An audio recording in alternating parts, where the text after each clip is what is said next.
3절 그리고 12절 역대상 구약성경이죠. 15장 1절에서 3절 그리고 내려와서 12절 보겠습니다. 영상으로 또 함께 하시는 분들도 오늘 본문 말씀 역대상 열왕기 상하 이후에 있는 역대상 15장 1절에서 3절 그리고 12절 이렇게 네 구절 말씀 보겠습니다. 다 찾으셨습니까? 네, 그러면 저와 함께 한 목소리로 역대상 15장 1절에서 3절 그리고 쭉 내려가서 12절 이렇게 네 구절 선포하시겠습니다. 시작! 다윗이 다윗성에서 자기를 위하여 궁전을 세우고 또 하나님의 궤를 둘 곳을 마련하고 그것을 위하여 장막을 치고 다윗이 이르되 레위 사람 외에는 하나님의 궤를 맬 수 없나니 이는 여호와께서 그들을 택하사 여호와의 궤를 메고 영원히 그를 섬기게 하셨음이라 하고 다윗이 이스라엘 온 무리를 예루살렘으로 모으고 여호와의 궤를 그 마련한 곳으로 메어 올리고자 하여 12절 그들에게 이르되 너희는 레위 사람의 지도자이니 너희와 너희 형제는 몸을 성결하게 하고 내가 마련한 곳으로 이스라엘의 하나님 여호와의 궤를 메어 올리라. 아멘. 오늘 여러분들과 이 본문 말씀을 가지고 나눈 말씀의 제목은 주님의 임재의 자리를 마련하라입니다. 주의 임재의 자리를 마련하라.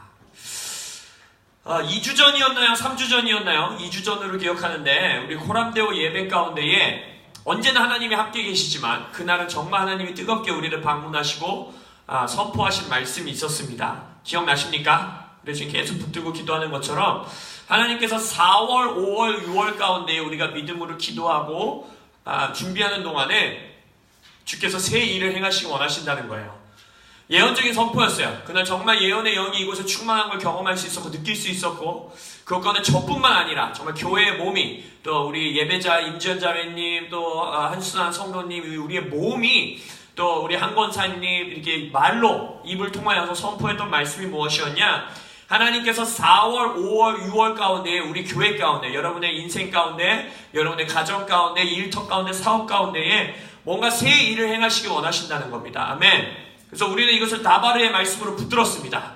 다바르의 말씀이 뭐였어요? 말씀 선포된 말씀 그 자체에 그 말씀을 이룰 수 있는 모든 잠재력이 포함되어 있는 하나님의 말씀입니다. 능력과 은총과 축복과 임재와 은혜와 모든 것이 포함되어 있어요. 아멘. 그래서 이번 한 주는 제가 그 말씀을 가지고 좀 구체적으로 새벽 시간에 깨워서 좀 기도하고 하는 금식하고 하는 가운데에 우리가 지금 진행되고 있었던 IM 시리즈 예수님을 더 아는 교회가 되자라는 시리즈를 한 주 잠시 멈추고 오늘 이 말씀 하나님이 선포하신 그 예언의 말씀을 가지고 우리에게 지금 이 시즌 가운데 우리 공동체에게 주시는 음성이 있다라는 감동이 있었어요. 그래서 오늘 이 역대상 15장은 사무엘 하에 나오는 상하에 나오는 그 언약궤를 옮겨가는 다윗이 이제 통일 왕국을 세우고 언약궤를 옮겨가는 그 장면 가운데에 나오는 말씀입니다. 이 말씀 안에서 이 3개월을 우리가 하나님의 다바르 말씀이 선포되었는데 선포되면 땡 끝이 아니잖아요. 그죠? 하나님의 다바르 말씀이 선포된 이 시즌에 우리가 어떻게 기도할 것이고 어떻게 우리의 태도와 마음과 삶을 준비할 것이고 그리고 어떠한 것에 기대하며 주님의 음성에 귀 기울여 하는가 그것들을 좀 우리가 배워나가는 그러한 시간이 되기를 원합니다. 그래서 바로 우리가 말씀 가운데로 한번 점프에 들어가 보기를 원하는데 우리가 오늘 이 본문 말씀을 온전히 이해하기 위해서는요 역사적인 배경과 이 사건까지 어떠한 일이 있었는지를 알아야 돼요. 그리고 그냥 배경을 알기 위해서 이 부분을 나누는 게 아니라 이 말씀의 배경들을 쭉 보면서 우리가 이 3개월이라는 시즌 가운데 구체적으로 우리 안에서 제하여 버려야 되는 것들이 무엇인지 그리고 구체적으로 하나님 앞에서 구하며 기도해야 되는 것이 무엇인지가 이 말씀의 배경 가운데 곳곳에 숨겨져 있는 걸 제가 기도하면서 또 말씀 묵상하면서 주신 마음들이 있어서 여러분들과 함께 나누기 원합니다. 오늘 이 역대상 본문 말씀 이렇게 책갈피 이거 줄 딱 끼워 놓으시고 사무엘상 4장으로 한번 가보시겠습니다. 사무엘상 4장.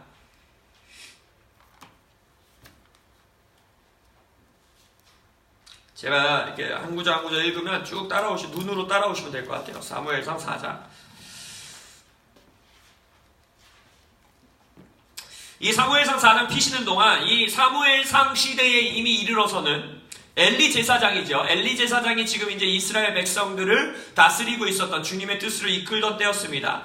이때는요, 이미 사사 시대를 지나오면서, 사사기 시절을 지나오면서 이미 모든 이스라엘 백성들이, 수많은 이스라엘 백성들이 하나님으로부터 멀리 떨어진 채 살아가고 있었습니다. 그것을 어디서 너무나 명확하게 볼 수 있냐면, 지금 펴놓으신 사무엘상 4장 2절에서 3절을 보면요, 이스라엘 백성이 얼마나 하나님에게서 멀리 떨어져 있었냐면, 블레셋 군대와의 전쟁에서 자신들이 패배하는 걸 봅니다. 2절에 보시면 그들이 누구예요? 블레셋과 이스라엘이죠. 이스라엘이 싸우다가 이스라엘이 패하여서 죽임을 당한 군사가 4,000명 가량이에요. 이스라엘 군대가 자신들이 패배하는 걸 본 거예요. 그리고 나서 그들이 패배하는 모습을 보니까 어떻게 해요? 이스라엘의 하나님의 언약궤를 가지고 와서 자신들의 전쟁에 써먹으려고 합니다. 하나님을 철저하게 이용해 먹고 써먹으려고 해요. 뭐라고 하는 거냐면 3절에 보면 여호와의 언약궤를 실로에서 가져다가 우리 중에 있게 하여 그것으로 우리 원수들의 손에서 구원하게 하자 합니다. 이 언약궤를 하나님의 명령에 따라서 여호수아 시절부터 언약궤를 앞장서서 싸워 나갔을 때 항상 승리한 걸 본 거예요. 그러니까 이번에도 뭐라고 생각한 거예요? 우리 써먹자. 그것을 가져다가 우리를 원수로부터 구원케 하자. 라고 이들은 이미 하나님에 대한 관계, 하나님에 대한 마음, 하나님과 자신들의 언약은 모두 다 잊어버린 채 이 언약궤라는 마치 무슨 전쟁 무기같이, 마치 무슨 우리의 필살기같이 이것을 가지고 나아가려는 거예요. 이제 이 언약궤가 들어왔을 때 얼마나 웃기냐면 5절에 보면요, 언약궤가 자신들의 진중에 들어오니까 이스라엘 백성들이 막 발광을 하면서 소리를 지릅니다. 이제 이겼다고. 와! 막 소리를 지르니까 6절에 보면 블레셋 사람들이 그 외치는 소리를 보고 쫄아요. 또 블레셋은 겁먹어요. 와! 야, 저 언약궤가 니네 뭔지 알아? 야, 이게 애굽 출애굽 시절부터 저것만 있으면 진 적이 없는 사람들이야. 저 사람들. 저 언약궤만 가지고 있으면 맨날 이겼어. 라고 하면서 블레셋이 심지어 좁니다. 쫄아요. 그 소리를 듣고. 근데 어떻게 돼요? 블레셋이 이겨버려요. 잔뜩 쫄았다가. 뭔가 이상한 일이 벌어집니다. 우리가 3개월이라는 시간을 주님의 예언의 말씀을 붙들고 하나님의 역사와 하나님의 움직이심과 하나님의 이 기적을 기도하는 이 시즌 가운데에 이 부분은요, 우리가 반드시 묵상하고 붙들고 가야 되는 부분입니다. 내가 하나님의 기적을 지금 어떠한 태도로 구하고 있는지를 지켜봐야 한다는 거예요. 우리 삶에 문제가 있죠. 블레셋 군대와 같이 우리 앞에 진을 치고 있는 문제가 내 눈앞에 있을 겁니다. 항상 말하잖아요. 종류와 모습과 모양은 다를지라도 내 앞에 골리앗이 서 있고 내 앞에 블레셋이 서 있고 내 앞에 적군들이 서 있어요. 그래야 할 때 나는 지금 실로에서 언약궤를 가져다가 우리를 위하여 싸우게 하자라는 태도인가? 아니면 아까 말씀드렸듯이 이 기적과 이 은총과 하나님의 돌파를 통하여, 지난주 말씀도 뭐였어요? 부활의 기적을 통하여 죽음 가운데 생명이 선포됨으로 통하여 내가 주를 더 믿기 원하고 내 주변에 있는 자들에게 하나님을 알리기 원하고 또한 하나님의 영광을 경험하기 원합니다 라는 태도인가? 우리 코람데오 유튜브 채널 가운데에 제가 며칠 전에 빌 존슨 목사님의 설교를 하나 하이라이트를 번역해서 올려놓은 것을 보았는지 모르겠는데, 보셨는지 모르겠는데, 빌 존슨 목사님이 뭐라고 합니까? 많은 기독교인들이 너무나 많은 경우 하나님 나라의 어떠한 역사나 하나님 나라의 것들을요, 원리나 컨셉으로 축소하기를 원한다라는 거예요. 우리는, 인간이. 그게 뭘까요? 이런 거예요. 어떤 기도하면 어떤 일이 일어난다. 뭐 이렇게 금식하면 이런 역사 일어난다. 뭐 치유받기 원하는가? 10가지 스텝. 돌파하기 원하는가? 돌파하기 위한 자들의 40일 금식기도 뭐 이런 거 있잖아요. 그것이 절대 잘못된 게 아닙니다. 왜냐하면 성경에 있는 원리들이고 성경을 통하여 기도하고 금식하는 것이 잘못된 게 아니에요. 그러나 우리가 그것을 혹여나 우리의 마음의 태도가 실로에서부터 우리의 언약궤를 가져가다 그것으로 하여금 적군으로부터 우리를 구원케 하자라는 태도로 금식과 기도를 하고 있는가? 아니면 그 원리와 그 성경 속에 나타나 있는 그 역사를 통하여서 내가 하나님을 더 만나기 원합니다라는 태도인가? 그것들을 가장 먼저 우리가 우리 마음 가운데 들여다보기를 원합니다. 성령의 감찰하심이 있기를 예수 이름으로 축원합니다. 그렇게 하지 않을 때에 내가 하나님을 그냥 원리와 컨셉 정도로 하나님과 나의 관계를 축소하기 원할 때요, 여러분, 하나님은 우리의 손에 담을 수 있을 만큼 만만한 존재가 아니에요. 언약궤가 하나님이 그것에 임재하시니까 거룩한 언약궤지, 솔직히 그거 뭐예요? 그냥 박스잖아요, 박스. 하나님을 그 박스에 가둘 만큼 하나님은 작고 만만한 존재가 아닙니다. 아멘. 우리는요, 이러한 것이 없을 때에 어떠한 것이 남느냐? 공허한 외침만이 남는 거예요. 미친 듯이 소리쳤으나 내 앞에 있는 적군이 쫄 정도로 내가 하치파 막 외친다고 하치파가 되는 게 아닌 거예요. 공허한 외침, 나의 외침이, 나의 선포가 공허한 외침이 되지 않게 하기 위해선 우리가 하나님의 감동에 따라 3개월이라는 이 시간을 하나님 앞에 외치면서 나아가는 이 외침이 공허한 외침이 되지 않기 위해서는 나와 하나님의 모든 것은 하나님과 나의 관계의 여정이라는 것을 잊지 않아야 됩니다. 우리나 너무 많은 경우 너무 쉽게 잊어요, 이걸. 3개월이란 말이 선포되는 순간부터 우리의 집중은 뭐예요? 뭐 일어날까? 3개월 동안 무슨 일이 있을까? 어떤 기적이 일어날까? 나쁜 게 아니죠. 맞아요. 하나님이 역사하시는 거예요. 근데 너무나 쉽게도 우리는 저것을 가져다가 우리를 구원케 하자라는 태도로 너무 쉽게 빠질 수 있다는 거예요. 그래서 끊임없이 내 머릿속에서, 내 마음속에서 주님께 나아가야 되는 것. 주님, 이 여정 가운데 주를 알기 원합니다. 하나님의 축복과 능력과 역사를 경험할 것인데 그것을 통해 주님을 더 알기 원합니다. 라고 우리가 외치며 나아가며 우리의 외침이 공허한 외침이 되지 않기를 예수의 이름으로 간절히 선포합니다. 우리가 이 언약궤 스토리를 쭉 읽어 내려가면, 그래서 우리가 알다시피 언약궤를 빼앗기게 되죠, 블레셋 군대에게. 그리고 15절부터 보시면 이제 엘리에 대한 설명이 나옵니다. 엘리 제사장에 대한 설명이 나와요. 이 말씀을 통해서 우리 가운데 기도하여 제하여 버려야 되는 3가지를 우리가 볼 것인데, 15절부터 한번 눈으로 따라와 보십시오. 그때에 엘리의 나이가 98세라. 그의 눈이 어두워서 보지 못하더라. 18절로 가시면 하나님의 궤를 말할 때, 이제 이때 말한 거예요. 군사가 돌아와서 언약궤를 빼앗겨서 당신의 아들들이 죽었고 언약궤를 빼앗겼습니다 라고 말했을 때 엘리가 이제 그걸 들었습니다. 하나님의 궤를 말할 때에 엘리야가 자기 의자에서 뒤로 넘어져 18절 후반절에 가면 목이 부러져 죽었으니 나이가 많고 비대한 까닭이라 라고 말하고 있어요. 이 시간에 우리가 이 3개월이라는 시간 동안에 구체적으로 기도하면서 제하여 버려야 되는 것, 우리의 인생 가운데 제하여 버려야 되는 것 3가지를 볼 것인데, 첫 번째는 어두운 눈입니다. 어두운 눈. 엘리의 나이가 98세라 그의 눈이 어두워서 보지 못하더라 라고 말해요. 눈이 어둡다라는 건 무엇이냐면 나의 현재의 상황에 함몰되어 있는 시선입니다. 영혼을 바라보지 못하는 시선을 말하는 거예요. 성경 곳곳에서 말해요. 마태복음 6장에서도 온몸을 밝히는 성한 눈을 가져라 라고 하면서 성한 눈의 반대는 무엇이냐? 내 먹고 사는 문제에 주목하고 있는 눈을 말해요. 무엇을 먹을지, 무엇을 마실지, 무엇을 입을지 걱정하지 마라. 하나님의 나라와 의를 먼저 구하면 너희들의 이 모든 것이 더하리라 하고 영원한 가치를 선포하시는 말씀 가운데 성한 눈을 말씀하신다는 거예요. 어두운 눈이라는 것은요, 내 눈 앞에요 있는 상황에 나의 모든 집중, 나의 모든 감정, 나의 모든 기도 제목, 나의 모든 영성생활, 나의 모든 금식, 나의 모든 예배가 거기에 함몰되어 있는 상황을 말하는 것입니다. 신명기 34장에서는 이제 모세가 죽을 때가 나타나서 성경이 기록되는, 뭐라고 기록하냐면 모세가 죽을 때 나이 120세였으나 그의 눈이 흐리지 아니하고 하면 기력이 쇠하지 아니하였더라.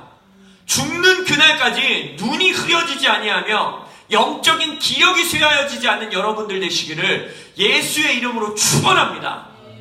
모세가 죽을 때 한번 생각해보세요. 이 신명기 34장이에요. 진짜 이 드라마로 제작하면 아주 그냥 보는 사람들이 다 심금을 울리면서 눈물이 날 수밖에 없는 장면이에요. 왠지 아세요?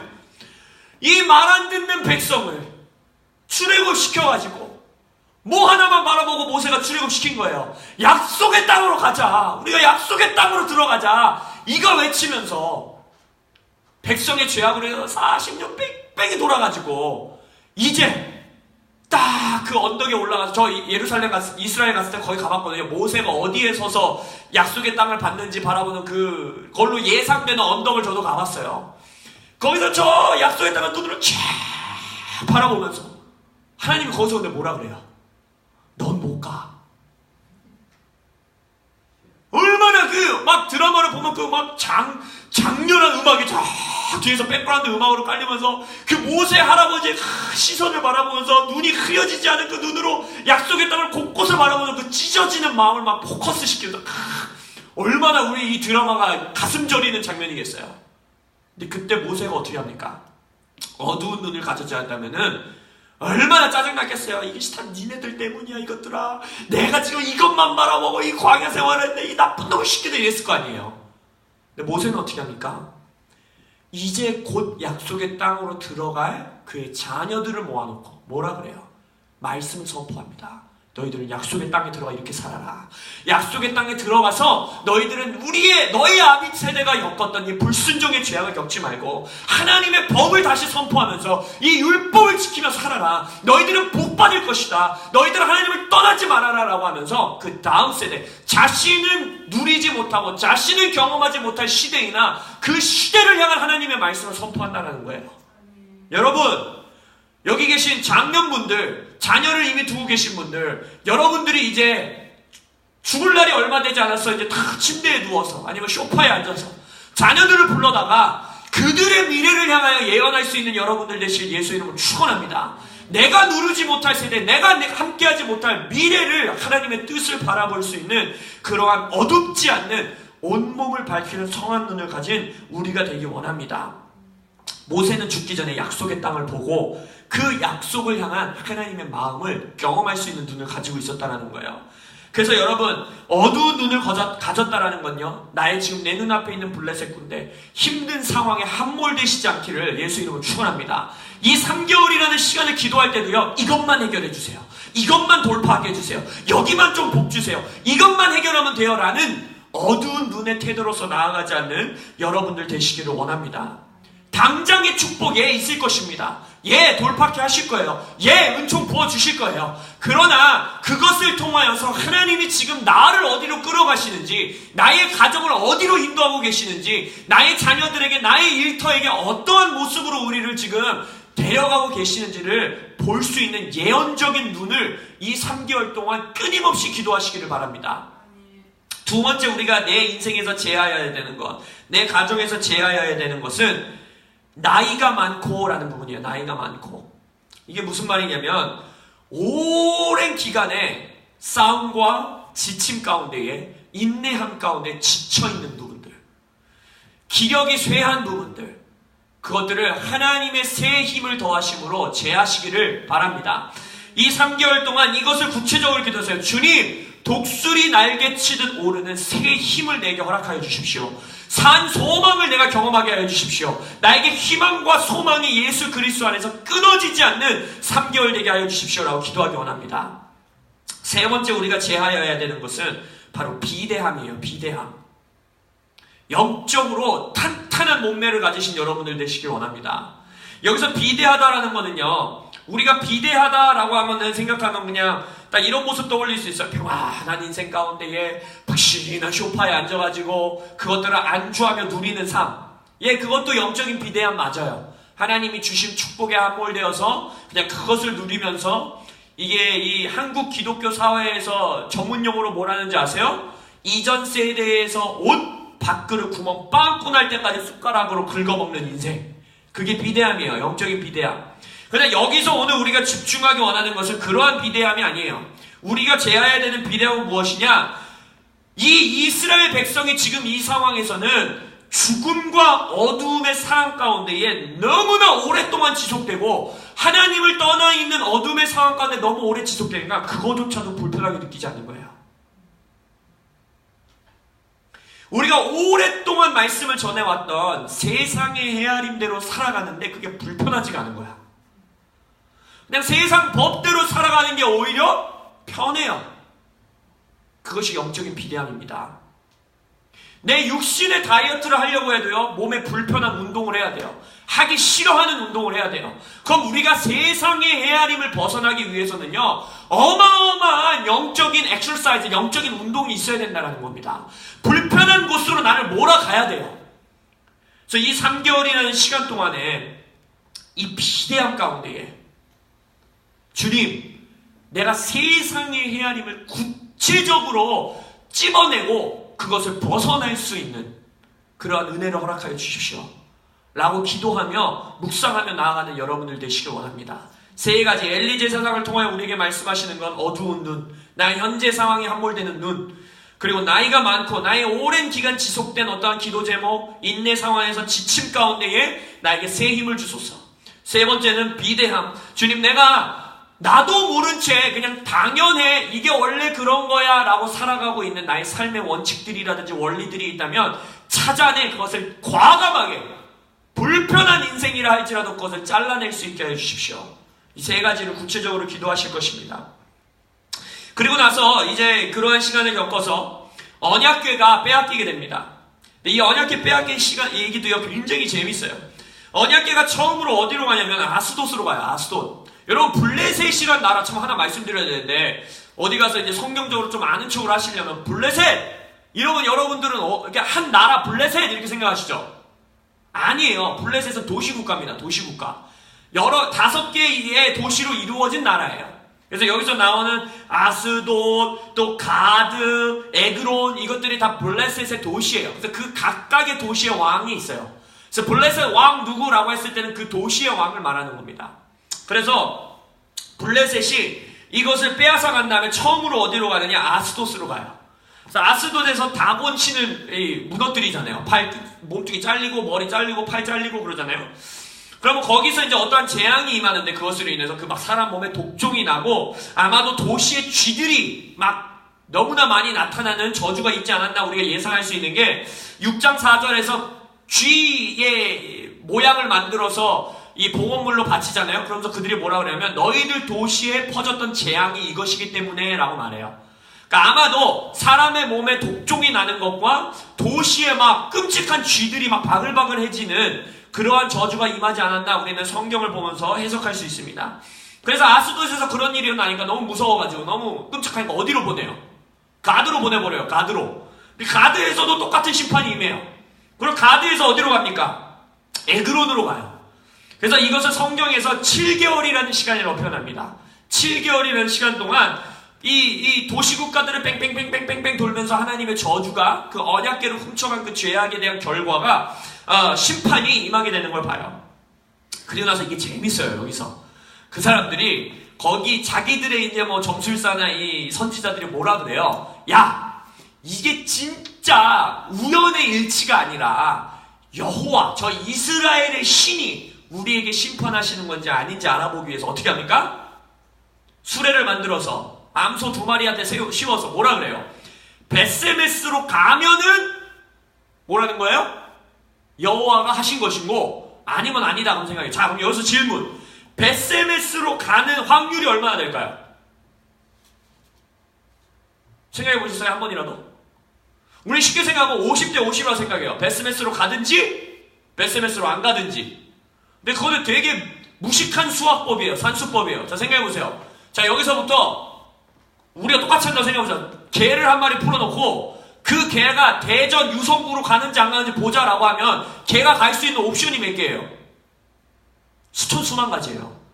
콤파스로 딱 찍어놓고 빙글 돌려가지고 벳세메스라는 한 길을 제외한 수천 수만 가지의 길이 소에게 있는 거예요. 그러니까 이미 갈 수 있는 확률이 적은데, 더 웃긴 건 뭐냐? 이 지형을 알면요 더 재밌어요. 지금 에그론에 있습니다. 언약궤가 에그론에서 출발하는 거예요. 근데 이 에그론이라는 곳은 블레셋 평야라는 지역에 있는 거예요. 그러니까 평평한 땅에 있어요. 근데 벳세메스가 어디게요? 벳세메스는요 블레셋 평야랑 유다 완충지 사이에 있는 쉐펠라라고 그래요. 욕한 거 아닙니다. 쉐펠라라는 지역이 있어요. 쉐펠라 지역. 여기는 해발 300m에서 500m예요. 무슨 말이냐? 안 그래도 이 말도 힘들어. 벳세메스로 가는 길을 택할 확률이 안 그래도 거의 불가능인데 게다가 오르막길인 거예요. 동물이 굳이 선택해서 갈 길이 아닌 거예요. 그런데 기적이 일어나죠. 오르막길을 오르는데 어떻게 오르는지 보세요. 사무엘상 6장 12절에 뭐 재밌는 구절이 나와요. 암소가 베세메스 길로 바로 행하여 데르로 가며 갈 때에 울면서 가요. 울면서. 울고 좌우로 치우치지 아니하였고 블레셋 광야에 때는 베세메스 경계선까지 따라가니라. 소가 가기 싫은 길을 울면서까지 하나님이 몰아가신 하나님의 이 유머스러운 지금 이게 기록되어 있는 거예요. 얼마나 싫었겠어요. 300m, 500m 되는 해발 500m 되는 산길을 지금 무거운 수레를 끌고 가야 되는데 소가 물론 뭐 소가 인간처럼 눈물을 흘리며 울진 않았겠죠. 근데 막 울면서 하나님의 인도하심 가운데에 가게 됩니다. 이것을 통해서 우리가 이번 3개월 동안 기도해야 되는 것은요, 무엇이냐면 초자연적인 하나님의 섭리적 인도하심을 구하십시오. 인간의 노력과 인간의 지혜와 인간의 커넥션과 인간의 어떠한 이 일로 퍼포먼스로 인해서 이루어낼 수 없는 불가능도 이런 불가능이 없는 상황 가운데에 하나님의 손으로 이끄시는 초자연적인 섭리의 인도하심이 여러분들의 인생에 있기를 예수의 이름으로 선포합니다. 그래서 베스메스에 결국 다다라요. 근데 거기서 언약궤를 또 이 무식한 백성들이 또 뚜껑 열어갖고 봐면 어떻게 돼요? 70명이 죽어요. 그러니까 결국 하나님의 섭리 가운데 어디까지 가느냐? 기랏 여아림까지 간다는 거예요. 기랏 여아림에 간 게 왜 중요하느냐? 이 언약궤를 그 땅 가운데에 모시고 있었던 사람의 이름이 뭐냐? 아비나답의 집에 아들 엘르아사를 따로 구별하여 이 언약궤를 섬기는 제사장으로 삼습니다. 아비나답의 이름의 뜻은 무엇이냐? 관용의 아버지예요. 관용의 아버지. 그 다음에 엘르아살의 이름의 뜻은 뭐냐? 하나님은 돕는 자이시다 라는 뜻입니다. 여러분이 3개월의 시간 동안에 관용하는 마음이 풍성하시고 넓으신 하나님 아버지의 뜻 안에서 나를 도우시는 하나님의 섭리적 인도하심을 구체적으로 기도하시길 바랍니다. 3개월 동안 관용적이시고 마음이 넓으시고 풍성하신 나의 아버지시여, 인간이 해낼 수 없는, 세상이 해낼 수 없는 하나님의 초자연적인 섭리하심으로 나를 도우시옵소서 라고 기도하는 우리 되기 원합니다. 흥미로운 사실은요, 아까 어디서 언약궤를 가지고 나왔습니까? 어디로부터 가지고 나와 우리를 돕게 하자 그랬어요? 벌써 까먹으셨어요? 실로는요 에브라임 지파의 지역입니다. 여러분이 사사기 읽으면요, 얘네 진짜 건방지다, 진짜 나빴다 라고 느껴지는 지파 하나 있으세요? 너무 쉽죠? 제가 말한 거겠죠. 어디겠어요? 에브라임이에요. 왜 에브라임이 조금 기분이 나빠 얘네는? 왜 그런지 아세요? 입다랑 기드온 전쟁 한번 생각해보자. 꼭 끝에 나타나가지고 왜 싸울 때 우리 안 불렀냐고 찡찡대는 데가 어디예요? 에브라임이에요. 다 싸우고 나니까, 승리 다 해놓고 나니까 이 건방지게 왜 날 안 불렀냐고. 근데 그거는 역사적인 배경을 여러분이 아시면 이해할 수 있어요. 왜냐면 사사 시절까지만 하더라도요, 우리가 보통 생각하기에 유다 지파가 제일 강력한 지파라고 생각하잖아요. 예수가 거기서 나왔고 찬양의 민족이고 강력한 군사력을 가진, 이후에는 그렇게 되지만 사사 시절까지는요, 여러분이 역사를 공부해보고 성경을 연구해보면요, 이스라엘 12지파의 리더 역할을 하던 지파는 에브라임 지파였습니다. 에브라임 지파. 근데 그들이 지금 실로에서 이거를 가져다가 싸우자는 이들의 오만 방자한 태도를 봐도 알겠지만, 이들은 이스라엘 백성을 이끌어가는 리더십의 자리 안에서 타락한 모습을 보이는 거예요. 이스라엘 지파를 이끌어가는 리더의 모습은 뭐예요? 하나님께 집중케 하고 하나님을 바라보게 하고 하나님의 도우심 가운데 싸워갈 수 있도록 자신의 형제자매들이 이끌어야 되는데, 우리가 힘이 세다 이거예요. 야, 니네 싸우려 갈 때 왜 우리 안 불렀어? 우리가 나아가가지고 탈취물도 우리가 취하고 우리가 해야지. 니네 건방지다? 그러니까 마치 일진같이 너 까분다? 나 뭐 안 하는데 너 네 혼자 하냐? 이런 태도로. 그러니까 뭐라고 어디까지 가게 된 거예요? 적군이 오니까 아유 괜찮아, 언약궤 가져다가 우리로 하여금 이기게 하자, 나는 하나님에게까지 오만방자한 태도로 갖게 되는 거예요. 그래서 시편 78편에 뭐라고 말합니까? 사람 가운데 세우신 장막 곧 실로의 성막을 떠나시고, 하나님의 뜻이었다는 거예요. 그러면서 뭐라고 해요? 또 요셉의 장막을 버리시며 에브라임 지파를 택하지 아니하시고 오직 유다 지파와 그가 사랑하시는 시온산을 택하시며. 그럼 여기서 우리가 쉽게 예상할 수 있다시피 베세메스에서 떠나서 기랏 여아림까지 갔다 그랬죠. 기랏 여아림은 어디 지역이겠어요? 유다 지역인 거예요. 유다 지파의 지역인 거예요. 에브라임 지파는요, 인간의 힘, 인간의 노력, 인간의 재능, 인간의 부요함, 인간의 리더십을 뜻하는 곳이었다면 그곳을 떠나서 하나님은 어디로 가십니까? 유다 지역으로 가시는 거예요. 유다는 뭘 나타냅니까? 유다라는 이름의 뜻이 뭐예요? 찬양이잖아요. 찬양. 하나님은 예배자에게로 나아가시는 인생을 우리에게 지금 보여주고 계시는 거예요. 하나님의 역사하심과 축복하심은 예배의 자리 가운데로 나온다는 것입니다. 또한 하나님께서 유다 지파 가운데 나의 아들을 나오게 하리라 이미 선포하셨잖아요. 이미 예언하셨잖아요. 그건 무슨 말입니까? 인간의 계획에서부터 이제 하나님의 계획 가운데로 이끌려 가기를 원하시고 계시다는 거예요.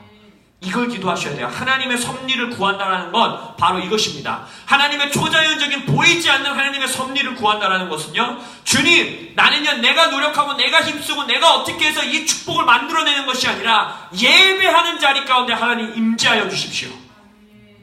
내가 유다 찬양하는 곳 가운데 하나님 역사하여 주십시오라고 기도하는 거야. 그리고 나서 뭐라고 하는 거예요? 나의 계획, 내가 생각하는 우리 다 있잖아요. 야, 3개월 안에 이런 일이 일어날까? 이렇게 해주시면 좋겠다. 아, 저렇게 해주시면 좋겠다. 다 있잖아요. 그게 나쁘다는 게 아니에요. 그거 붙들고 기도하세요. 그러나 나의 계획과 나의 뜻대로가 아니라 하나님의 역사 가운데 내가 동참하게 하여 주십시오. 하나님의 구속사 역사 가운데에 내가 나 스스로를 그곳 가운데 포함시키는 자, 그곳에 뛰어드는 자 되게 하여 주십시오 라고 우리는 구하시는 겁니다. 제가 너무나 존경하는 저희 신학교 교수님 한 분이 장동수 교수님이 이렇게 말하셨어요. 신앙생활은 뭔지 알아? 힘 빼는 거야 라고 하셨어요.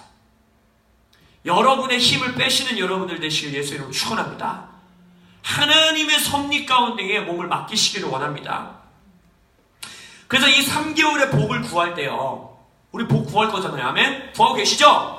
계속 구하세요. 그러나 이 3개월의 하나님의 역사와 복을 구할 때는요, 하나님의 목적이 있다는 거예요. 지금 하나님이 여기까지 정말 웃기게 막 암소들 눈물 질질 따면서까지 여기까지 이끌어오신 목적이 있다는 거예요. 그래서 여러분 다시 한번 말씀드리지만 어두운 눈에 함몰되어서 이 시간을 또 한번 그냥 이 3개월 동안 하나님이 주시는 복받는 수준의 기도에 머무시지 않기를 예수 이름으로 축원합니다. 그 덫에 빠지지 마세요. 성한 눈을 가지시길 바랍니다. 그래서 우리가 이제는 그것들을 볼 거예요. 이 기랏 여아림에 다다른 이후에 그러면 하나님의 최종 목적이 뭐였냐? 그걸 한번 보기 원하면 이 언약궤의 목적이 무엇이냐? 기랏 여아림에 이제는 한 70여 년간 이제 역사를 공부해보시고 말씀을 보면 한 70년이라는 시간 동안에 그곳에 머뭅니다. 언약궤가. 그리고 나서 이제 다윗이 온 이스라엘을 이제 통일을 이루고 나서 언약궤를 기랏 여아림에서부터 가져오려고 해요. 그래서 우리가 잘 아는 이제 우사 사건이 나타납니다. 우사 사건. 사무엘 상 6장에서 이제 사무엘 하 6장으로 한번 가보겠습니다. 사무엘 하 6장. 이야기를 쭉 뛰어넘어서 이제 언약궤를 가져, 오늘 역대상 13장도 이 사무엘 하 6장에 있는 사건을 똑같이 묘사하는 본문입니다.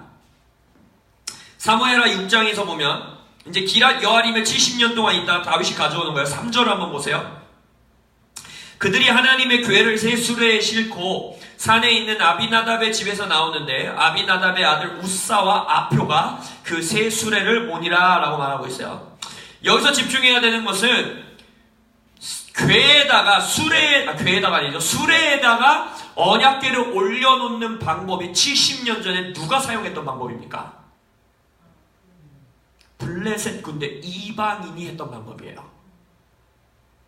이것을 또 하나 여기서도 우리가 기도하면서 제하여 버리기 원하는 것이 있는데 하나가 뭐냐?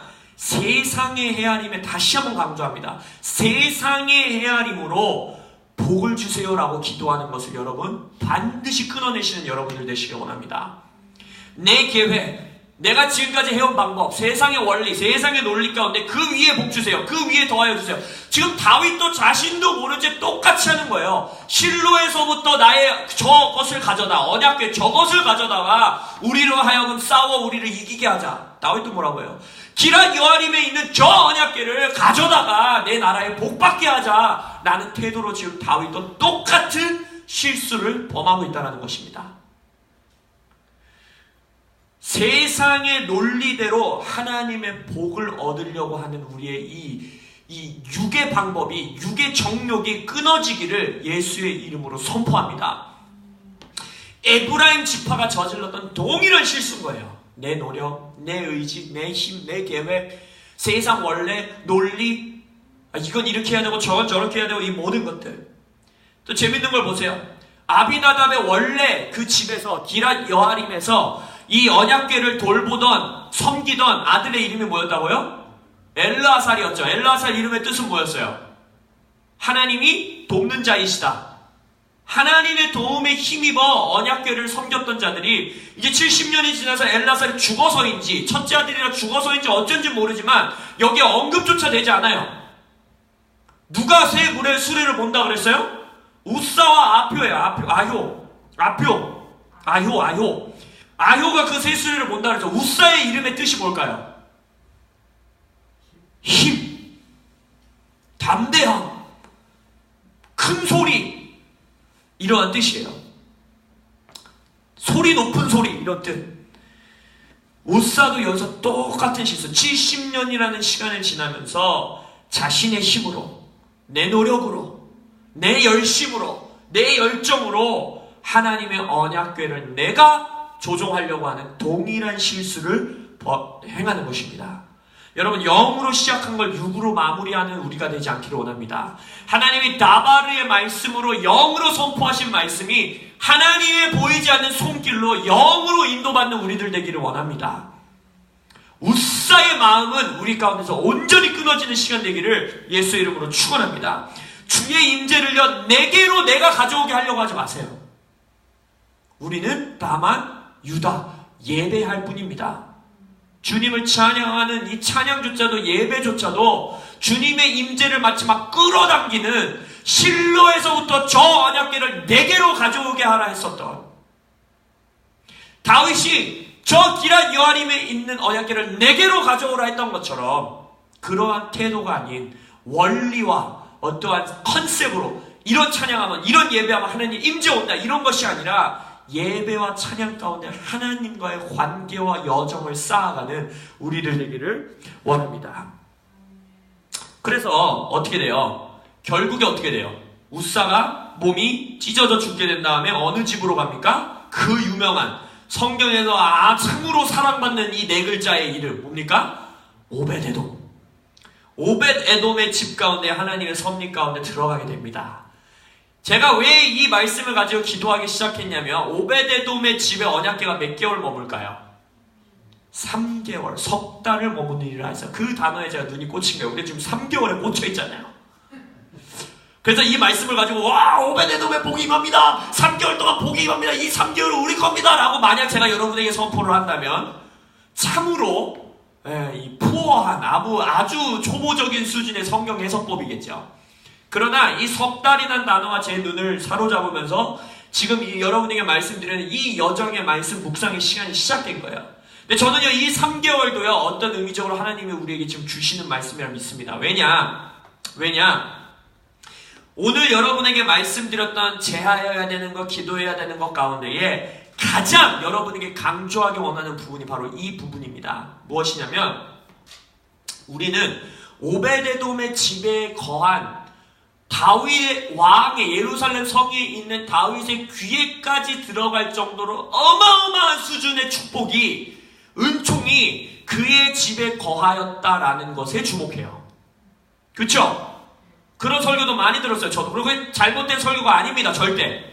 비난하는 게 아니라 그건 잘못된 설교가 아니에요. 근데 제가 오늘 여러분들에게 저와 여러분들 우리 공동체에게 하나님의 주시는 말씀이 무엇이냐면 오벳에돔의 집에서의 3개월간의 하나님의 임재, 하나님의 역사, 하나님의 축복이 종착지가 아니었다는 거예요.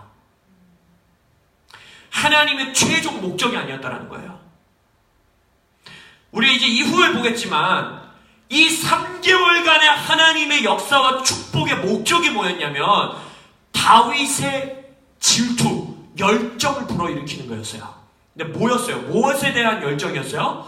하나님의 임재를 우리의 성 안으로, 나의 인생 가운데에 모시고 싶다라는 거룩한 질투와 거룩한 열정을 불어일으키는 것이 그 오베데돔의 집의 언약궤를 통해 임했던 축복의 목적이었다는 것이에요. 하나님의 최종 종착지는 어디였어요? 성전 안, 솔로몬의 성전 안으로 들어가시는 거였어요. 그러니까 우리 신약 시대에서 성전이 어디예요? 나예요, 나. 우리 교회예요.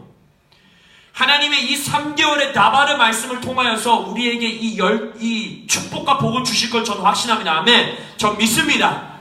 그러나 우리가 지금부터 마음을 준비하고 기도해야 되는 것은 뭐냐면, 내 인생 가운데 주님께서 새 일을 행하시는 것을, 새 일을 맛보고 즐기고 감사하는 것으로 끝나는 저주에 임하시지 않는 여러분들 되시길 원합니다.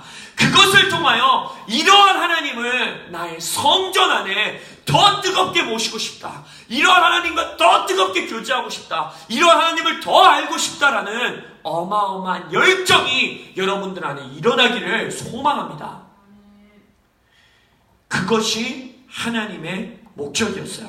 하나님의 목적은요, 오베드돔의 집에서 거룩한 축복을 부어주시는 것이 최종 목적이 아니었고, 완전한 해비테이션, 완전히 그의 백성 안에 거하시는 것, 그것이 하나님의 이 길고도 긴 엄청난 여정 가운데에 주님께서 우리에게 말씀해주고 계시다는 거예요. 그래서 이 3개월의 예언이 저에게 더 뜨겁게 다가왔던 이유가 뭔지 아세요? 이 3개월의 예언이 결국 우리의 이 연초 송구영신 예배 때 선포되었던 여호와를 더 아는 교회, 예수님을 더 아는 교회가 되자라는 하나님의 음성과 정렬되는 것을 보았기 때문이에요. 이제 2019년이 시작된 지 4월이면 어디다 1분기가 지나가고 있는 거잖아요. 그렇다면 이 시점에 하나님이 다시 한번 우리에게, 나는 너희들이 나를 더 사랑하기를 원해, 나는 너희들이 나를 더 너의 인생과 너의 이 영의 성전 가운데 더 거하게 하시기 원합니다, 더 하나님이 계신 걸 느끼기 원합니다, 더 하나님을 사랑하기 원합니다라는 열정이 너희들 안에 있었으면 좋겠어. 그래서 내가 이 3개월 동안 오베데돔의 집에 내가 역사했던 것처럼 너희들이 기도하며 아까 제하여 버릴 것들을 제하고 하나님께 구할 걸 구하고 나아갈 때에 이 축복의 3개월을 허락하시겠다는 거예요. 그러나 그 최종 목적지는 그것을 통해 우리가 더 하나님을 아는 자들이 되기 원합니다. 하나님은 우리 안에 거하시기 원하시는 거예요. 그것이 하나님의 유일한 목적인 것이에요. 아멘. 그래서 그러한 하나님이 내 안에 임하시는 것을, 말씀이 조금 길어지는데 이제 거의 마무리 짓겠습니다. 몇 가지 더 보기 원하는 것은, 하나님의 언약궤가 우리의 성전 안에 온전히 들어오시는 것을 막아서는 최종의 2가지를 제하여 버리기를 원하는데, 하나가 우사의 영, 우사의 마음이고, 하나가 미갈의 영입니다. 미갈의 마음이에요. 그래서 이것에 대해서는 여러분들에게 구체적으로 우리가 어떻게 공동체로 나아갈 것인지도 바라볼 것입니다. 첫 번째, 우사의 영을 제하기 원합니다. 아까 뭐였어요? 우사는 내 힘, 내 생각, 내 계획, 내 강함, 이것을 제하여 버리기 원합니다. 우리가 힘을 뺄 수 있기를 원합니다. 아멘. 하나님의 아까 보여지지 않는 손길로 섭리로 인도되어지는 이 3개월이 되기 원합니다. 그래서 내 힘을 뺄 수 있는 방법이 뭘까요? 구체적으로 우리에게. 아두렵고 그 두려운 그 2글자, 금식이에요. 금식. 그래서 제가 이걸 깨달았어요. 하나님이 왜 이렇게 몇 개월 동안 나한테 루앵글 목사님 통해서, 또 윌리엄 포드 목사님 통해서, 저에게 오시는 목사님들 하나같이, 내가 집어드는 책 하나같이 왜 이렇게 금식 얘기를 하셨나, 이때 깨닫게 된 것입니다. 이번 한 주 동안에 여러분 금식하십시오. 이 3개월의 시간 동안에 금식하십시오. 어떠한 형태와 어떠한 모습이어도 좋습니다. 그러나 금식하십시오. 여러분, 저는요 이 3개월이요 이번 한 주 동안 기도하면서 정말 주님 안에 제 마음 가운데 뜨겁게 다가왔거든요. 여러분, 우리 이거 놓치기 쉽지 않습니다. 놓치고 싶지 않아요. 우사의 영을 제할 수 있는 가장 강력한 방법은 내 힘을 빼는 거예요. 내가 손을 대서 그걸 붙드는 거를 빼는 거예요. 그게 뭐겠어요? 금식하십시오. 여러분의 힘을 제하십시오. 그것 가운데에 하나님의 놀라우신 임재하심으로 채워지는 역사를 경험하는 우리들 되기 원합니다. 무슨 금식 하시는지 나눠주세요. 어떤 금식 하는지 서로 나누세요. 그래야 실패하기도 더 어려워요. 말해놓으면은 좀 마음이 쫄려서라도 내가 안 먹거든요. 할렐루야. 서로 나누고 서로 금식하고, 나 너 금식하는데 같이 금식하자 하고 하시고, 남편이 금식하겠다면 아내분도 같이 해주시고, 할렐루야. 그래서 금식하는 여러분 3개월 되시길 원합니다. 그리고 또 하나는 뭐냐면요, 이 우사의 영에서 우리가 반드시 제하여 보아야 되는 것은요, 영어 표현으로 말하는 reasonable. 무슨 말이냐면, 우사가 떨어지는 언약궤를 잡는 것은요, reasonable이라는 뜻이 뭐냐면 아주 합당한 절차였어요. 아주 살이 이치에 맞는 일이었어요. 아주 타당한 일이었어요. 이게 뭡니까? 우리 계속 말씀드리는 거, 어둠의 헤아림인 거예요. 세상의 헤아림에서 벗어나기를 원합니다. 타당함의 저주에서부터 벗어나십시오. 살이 이치에 맞는 일의 저주로부터 벗어나십시오. 그것은 어떻게 벗어날 수 있느냐? 바로 뭐였어요? 말씀대로 하는 거였어요. 레위인들이 어깨에 메고 가는 하나님의 말씀대로 사는 방법을 통하여서 그 우사의 영의 저주로부터 우리는 벗어날 수 있는 거예요. 여러분, 이 시즌에 금식하시면서 말씀을 많이 묵상하십시오. 통독도 하시고 암송도 하시고 차 타고 다니실 때도 말씀 앱 틀어놓으시고 말씀 들으시고 읽으시고 소리쳐 외치시고 말씀을 먹는 여러분들 되시길 예수 이름으로 축원합니다. 말씀이 우리의 우사의 영을 제하게 될 것입니다. 그리고 이때는요, 십자가의 죽음과 부활을 구체적으로 묵상하십시오. 왠지 아십니까? 6걸음을 간 이후에 소를 잡고 예배했어요. 그래서 우리 곽병원 목사님 교회 이름이 6스텝 교회잖아요. 6걸음 교회. 이거 말한 거거든요. 6걸음이라는 것은 6이라는 숫자는 수신학적으로 성경에서 인간의 숫자를 나타냅니다. 나의 우사의 영을 죽이는 것은요, 6걸음 위에 소를 잡고 제물을 바쳤다는 건 예수 그리스도를 예표하는 것인데, 내 삶에 하나님께서 이루신, 예수께서 이루신 십자가를 구체적으로 묵상하십시오. 그래서 이 시즌에 3개월 동안 십자가에 관련된, 보혈에 관련된 찬양을 많이 들으시고 그것 가지고 예배하시고, 내 삶의 주님께서 이 십자가를 통해 이루신 일이 무엇인지를 묵상하시는 3개월 되시길 원합니다. 아멘. 그리고 두 번째, 근데 이 우사영 제하는 게 왜 제가 이렇게 강조하냐면요, 왜 금식하라고 하냐면요, 왜 말씀 읽으라고 하냐면요, 여러분, 하나님이 우사를 어떻게 심판하시는지를 보세요. 여러분, 이 3개월 가운데 가장 중요한 부분일 수 있습니다. 성경 원어로 보면요, 몸이 터져 죽었다라고 그래요. 원어로 보면 갈기갈기 찢겨서 그 조각들이 터져 나가다라는 뜻이에요. 원어를 보면요, 하나님이 지금 우리 안에서 철저하게 제하기 원하시는 겁니다. 완전히 산산조각 내서 완전히 없애버리기 원하시는 마음이 바로 이건 거예요. 여러분, 금식합시다. 아멘. 저도 여러분과 동참할 겁니다. 어떤 형태의 금식이어도 좋아요. 한 끼, 두 끼, 하루, 3일 같이 금식하십시다. 같이 말씀 묵상하십시다. 같이 십자가를 묵상하십시다. 우사의 영이 우리에게서 3개월 동안 완전히 제하여지는 축복을 누리기 원합니다.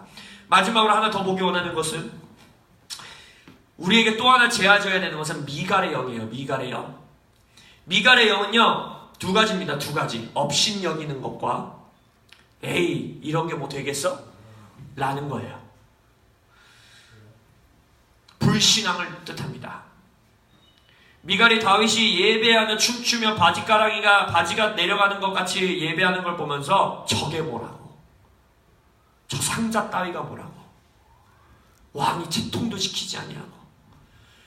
우리의 인생 가운데 3개월간 두 가지 제어해야 되는 건, 사람의 시선으로부터 자유하십시오. 인간에 대한 두려움으로부터 자유하십시오. 그 다음 두 번째는 무엇이냐? 아까 우리 예배 문을 열면서 기도했던 것처럼, 아유, 지난번에도 해봤어. 금식 예전에도 해봤어. 예언 예전에도 들어봤어. 그때도 안 됐어. 근데 이번에 뭐가 다르겠어? 라는 불신앙, 이 제어지기 원합니다. 근데 이것은 어떻게 제할까요? 미갈의 영을 제할 수 있는 게 뭐였어요? 극단적인 예배였어요. 바지가 떨어져 팬티가 보일 때까지 예배하는 것이 그 미갈의 영을 끊어낼 수 있었던 거예요. 여러분, 다음 주부터 다시 한번 권고드립니다. 다윗에게는 바지가 내려갈 정도로 춤추는 게 극단적이었다면, 여기 앉아 계신 여러분들에게는 의자에서 일어나 찬양하는 게 극단적인 걸 수 있어요. 무릎 꿇는 게 여러분의 극단적인 걸 수 있어요. 여러분 3개월 진지하게 임하십시오. 예배하십시오. 하나님의 언약궤가 결국 그 우여곡절을 겪고 하나님의 섭리 가운데 어디로 갔는지 보세요. 유다 지파에게로 갔어요. 찬양하고 예배하는 자에게 하나님이 오시기 원하십니다. 그래서 우사의 영과 미갈의 영을 제하시기를 원합니다. 아멘. 말씀의 결론을 짓기 원합니다. 오늘 본문 말씀은 근데 왜 한 번도 안 보시는 거예요? 하시잖아요. 결론까지 제가 다 이 엑기스로 남겨놨어요. 오늘 본문으로 가보겠습니다. 역대상 15장. 이 말씀 보고 이제 우리 기도하기 원합니다.